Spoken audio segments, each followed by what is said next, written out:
The people in my life know that I love sleep. I have always loved sleep. And when someone asks me if I am a night owl or a morning person, I say neither. And so I have been a big believer in getting enough sleep for a really long time. About a year ago, I transitioned my goal from getting enough sleep to getting quality sleep. And I've learned so much. And so I wanted to do a little episode with you where I shared with you some of the things that I've learned around sleep quality and what I've done to completely transform my sleep quality over the last year. But I do also want to say that I have tested some things, but I'm not a doctor. You know this. And so please do your own research. I'm going to share with you what has worked for me, but please do your own research and talk to your doctor if you're thinking about trying some of this as well. I'm Bonnie Christine, and this is where all things creativity, design, business, and marketing unite. I'm a mama living in a tiny town tucked right inside the Smoky Mountains, running a multi-seven-figure business, doing the most creative and impactful work of my life. But when I first set out to become an entrepreneur, I was struggling to make ends meet and wrestling with how to accomplish my biggest dream of becoming a fabric designer. Fast forward to today, I'm not only licensing my artwork all over the world, but also teaching others how to design their creative life and experience the same success. I'm here to help you spend your life doing something that lights you up. I'll help you build a creative business that also creates an impact, changes people's lives, gives you all of the freedom you want, and is wildly profitable. Welcome to the Professional Creative Podcast. For many, many years, I have always felt like I needed at least 9 hours of sleep. And if I could get 10, I would get 10. So I love a good 10 hours of sleep. I just love sleep. I love everything about it. But about a year ago, I was getting still enough sleep. So at minimum 9 hours a night. And I would still be tired in the late afternoon, or I would feel like a heavy lack of focus. And so this prompted me to just kind of dig in and see what I could figure out. So the first thing that I did was I got an Oura ring. So an Oura ring is a ring that you wear and it tracks all of this data for you. It tracks your activity and your readiness score and your menstrual cycle and your sleep. And so I started to wear the Oura ring to track my sleep. Now, just a side note here is that I wanted to wear it around the clock. But as I began to wear it kind of around the clock, what I realized was that I actually couldn't work out with the ring on. And I think that's because I do a CrossFit style workout. So I'm having to grip a bar, like a barbell or a rig or a dumbbell or a kettlebell all the time. And the ring was just thick enough to where it really bothered me to have to grasp a bar with the ring on, and it would also get scratched. So I was finding that I was taking it off to work out, and then I wasn't meeting any of my activity metrics for the day, which I just found really upsetting. So I don't actually wear it during the day. I'm a big fan of the Oura ring, but I don't wear it to track my activity. I do wear it, however, to track my sleep. And sure enough, what I discovered was that I was getting minimal deep sleep. So I'm looking at some of my scores from about a year ago, and they were always in the red zone. So less than an hour of deep sleep. And most of the time it was like 25 to 27 minutes of deep sleep. Now, deep sleep is when you do the deepest restoration, when your mind and your body gets the deepest rejuvenation. And so this is how you can sleep for a long time and still wake up tired. It's when you didn't get enough deep sleep. So that kind of spun me into this world of trying to learn how to better get deep sleep and how to better also optimize my REM sleep.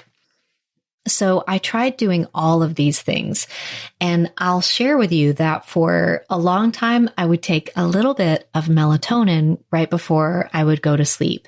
And I loved this because it really helped me fall asleep. I don't know if you're like me, but oftentimes I get to thinking when I lay down, and it's about nothing bad. It's about exciting things, though. I would have business ideas and think about team stuff and just think about things that would actually almost wake me up. I would get so revved up about them. And so I found that melatonin would just help me kind of fall asleep more quickly.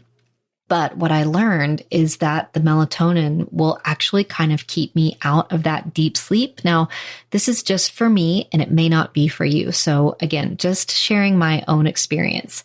But one thing that I did was actually stop taking melatonin. And I started taking a couple of other things. So I started taking magnesium. And I also started taking this supplement at night called Sleep Breakthrough by Bio-Optimizers. Now, I'm not associated with Bio-Optimizers at all. I had someone else share something similar with me, how this transformed their sleep. And so I dove into it from a recommendation. And so we'll link all of this up in the replay if you're interested. But I started taking their magnesium breakthrough as well as their sleep breakthrough, which is vitamin B6, zinc, potassium, taurine, L-theanine, a bunch of natural things. And what it is supposed to help you do is increase your high quality sleep and also wake up refreshed. So I've been taking these two things for about a year now. And then I've also just started to pay attention to many other things as well. I use a sleep mask if there's any light noise at all, if there's a light on, or if the moon is fully bright, or if the sun is coming up and I'm not done sleeping, I will just slip on a sleep mask. Now, I have a favorite sleep mask. It's by Lunya, not sure how you say it, but we'll link that as well. It's a washable silk, super nice on your eyes. And so I love that. We also make sure to keep it pretty cold. So this optimal kind of sleep temperature is somewhere between 60 and 68 degrees for you to be able to get into your deepest sleep. So we typically keep ours at around 64, 65 with a heavy blanket. Feels so good. Are you tired of spending hours crafting the perfect email only to be met with crickets in your inbox? Or worse, having your emails end up in your subscribers' spam folders? I know that feeling, which is why I switched to ConvertKit as my email service provider many years ago. ConvertKit is the email marketing platform built by creators for creators. With ConvertKit, you can easily create and send beautiful, personalized emails that your subscribers are not only going to open, but also love. They have a drag and drop email editor that makes it easy to design emails that look and feel professional without any coding. Plus, their powerful automation tools make it easy to send the right message to the right person at the right time. But that's really not all. ConvertKit's tagging and segmenting tools make it so easy to send targeted messages to your subscribers based on their interests and behaviors. So for example, you can imagine that on my email list, I have people who are interested in buying my fabric to use in their projects, and then also people who want to learn how to design their own fabric. And so through ConvertKit's tagging system, I can communicate to those two different groups of people so that I don't ever have to worry if I'm bugging the other group with something that they're not interested in. You can also use ConvertKit to actually build out a page and a form so that you can easily grow your email list and turn subscribers into customers. So you know that we always want you to be growing your email list. And I can tell you that if you dive into ConvertKit, you can start adding subscribers to your email list within a day of focused effort. It's not that difficult. It's super easy to set up, build a landing page, put an opt-in in, and then start getting people on your list. So if you are ready to take your email marketing to the next level, I want you to head on over to bonniechristine.com/resources and sign up for a free trial on ConvertKit today. You can go ahead and dive in and get familiar with the program. Their support is amazing and see what you think. This is truly an email service provider who can grow with you from 1 subscriber to 500,000.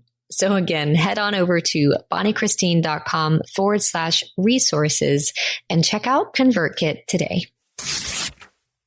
I've also been really careful about what I consume before sleep as well. So I don't consume any social media, anything that could get my eyes, really wide-eyed or awake. It has to be something calm, like reading or something like that for at least an hour before bed.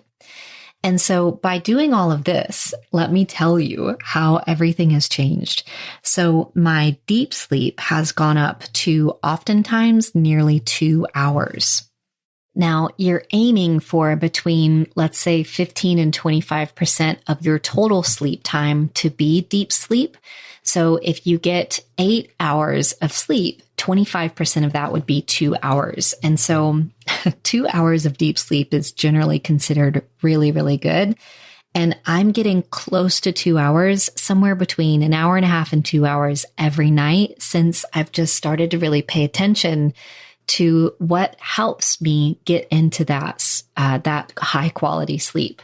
And so what I've found is that I don't need as much sleep. And so now I'm naturally waking up after 7.5 or 8 hours, waking up before my alarm and feeling completely refreshed and rejuvenated and ready to hit the floor. Like my feet are ready to hit the floor. I'm ready to hit the ground running. That is new for me. Within the last year, that is a new feeling for me. It wasn't so much that I needed as much sleep or more sleep. It was that I needed higher quality sleep. And so I've mentioned a couple of supplements here today, but that's not really what this is about. What I really want your takeaway to be is to dive into the quality of your sleep and start doing some research on how can you improve the quality of your sleep. And maybe do something to start tracking your sleep so that you can see how many REM cycles you're having and how different things affect it. So if you eat right before bed, how does that affect your deep sleep or your REM cycles? And if you have a drink, let's say you have one drink that has alcohol in it, how does that affect your REM cycles, the number of them, the quality of them, or the percentage of your deep sleep? Just start paying attention to this and see if you can tweak things and play with them and come out the other side with higher quality sleep and see how it changes how you feel. We know that there are so many benefits to high quality sleep. First of all, physical recovery, cardiovascular health improvement. So if you are exercising and working out, your muscles do its deepest recovery in deep sleep. This also enhances your immune system, and so you're likely to stay healthier. It improves your mood, your mental health, your brain function. It helps prevent burnout. It helps memory formation and actually increases your cognitive ability to take on more. So it actually improves your memory. It improves your creativity. It is associated with reducing inflammation, helps you have better stamina, helps you have better weight management. And so my focus is to always be the best version of myself. And so how can I make sure that I'm setting myself up for success with my health, my mind, my body, to be more creative and productive and present in my day? So productivity and literal cognitive function is such a big part of our life as a creative entrepreneur that I think it deserves every ounce of energy that we can give it to make sure that we're optimizing our sleep, optimizing our nutrition, optimizing our mind, optimizing our body so that we can show up and do the best that we possibly can with our life and the impact that we want to have as a leader and an entrepreneur. So if you have any tips if you have been studying your own sleep. If you figured out a way to increase your deep sleep, your rest, fall asleep easier, quiet your mind, I would love to hear about it. So we're planning to post on social media over on Instagram about this episode. I would love for you, if you hear it, come find me, tell me, send me a DM or comment on that post and let me know how you're optimizing your sleep and how you're feeling as well. This has been just one of the best things that I've done over the past year to optimize. That's what I have for you today. I hope you enjoyed it. Again, we'll link up all these resources and things that I mentioned over on the show notes for today's episode. You can find that at professionalcreative.com. My friends, create the beauty and the sleep that you want to see come alive in the world. And remember, there's room for you. I'll see you next time. Bye for now.